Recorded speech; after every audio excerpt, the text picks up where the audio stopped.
नमस्कार दोस्तों, स्वागत करता हूँ आप सभी का हमारे चैनल में।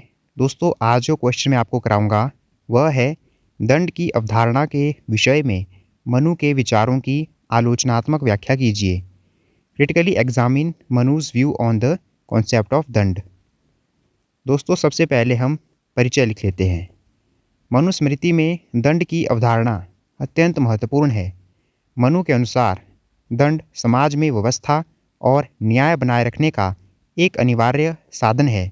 यह राजा का प्राथमिक कर्तव्य है कि वह दंड का उचित प्रयोग करे ताकि सभी वर्ण अपने अपने धर्म का पालन करें और समाज में अराजकता न फैले।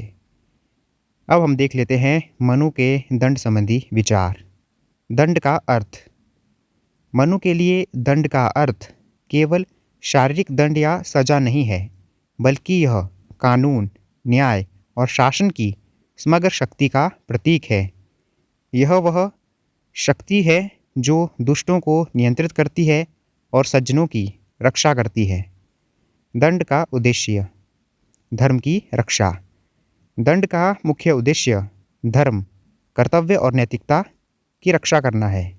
जब लोग अपने धर्म का पालन नहीं करते तो दंड उन्हें सही मार्ग पर लाता है। सामाजिक व्यवस्था।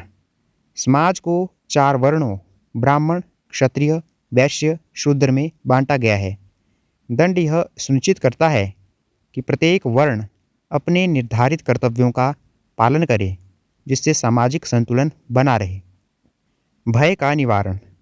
मनु का मानना है कि दंड के भय से ही लोग अपराध करने से बचते हैं। यदि दंड ना हो तो शक्तिशाली लोग कमज़ोरों का शोषण करेंगे। अगला पॉइंट है राजा की शक्ति। दंड राजा की संप्रभु शक्ति का प्रतीक है। एक राजा जो दंड का उचित प्रयोग नहीं करता, वह अपनी प्रजा का विश्वास खो देता है और स्वयं भी नष्ट हो जाता है। दंड का प्रयोग। अधिकार।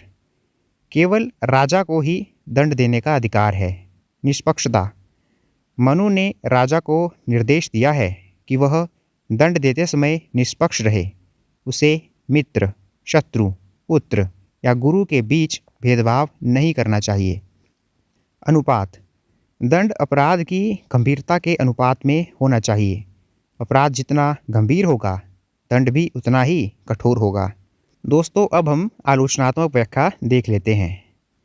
मनु की दंड संबंधी अवधारणा की कई आधारों पर आलोचना की गई है। पहला पॉइंट है असमानता और भेदभाव।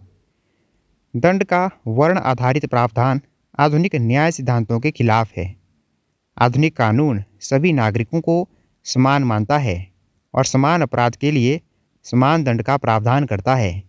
मनु का यह सिद्धांत समाज में असमानता और अन्याय को बढ़ावा देता है। अगला पॉइंट है कठोरता और प्रतिशोध।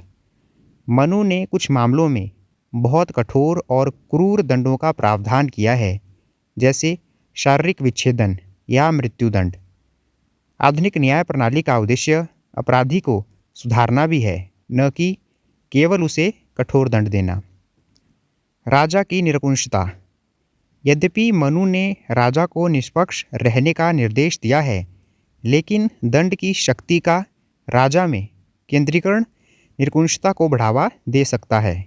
यह शक्ति का दुरुपयोग कर सकता है, खासकर यदि राजा नैतिक न हो।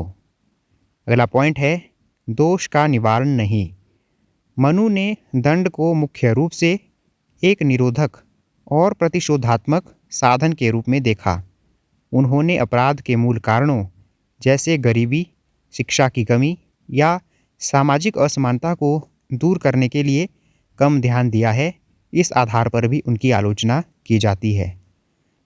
दोस्तों, अब हम इस प्रश्न का निष्कर्ष लिख लेते हैं। मनु की दंड संबंधी अवधारणा प्राचीन भारतीय समाज में व्यवस्था और न्याय बनाए रखने के लिए महत्वपूर्ण थी। यह राजा को उसके कर्तव्यों का स्मरण कराती थी और समाज में अराजकता को रोकती थी। तथापि इसका वर्ण आधारित असमान और कठोर स्वरूप आधुनिक न्याय सिद्धांतों के बिल्कुल विपरीत है। आज हम मनु के विचारों को ऐतिहासिक संदर्भ में ही समझ सकते हैं, क्योंकि आधुनिक न्याय प्रणाली का आधार समानता, मानवाधिकार और सुधार पर आधारित है। तो दोस्तों, यह था हमारा आज का प्रश्न। दंड की अवधारणा के विषय में मनु के विचारों की आलोचनात्मक व्याख्या कीजिए। दोस्तों, उम्मीद करता हूँ कि आपको आज का टॉपिक आसानी से समझ आ गया होगा, और अगर इस वीडियो से आपकी हेल्प हुई हो तो आप हमारे चैनल को सब्सक्राइब कर दीजिए और अपने दोस्तों के साथ इस वीडियो को शेयर कर दीजिए और इस वीडियो को लाइक भी कर दीजिए। धन्यवाद दोस्तों।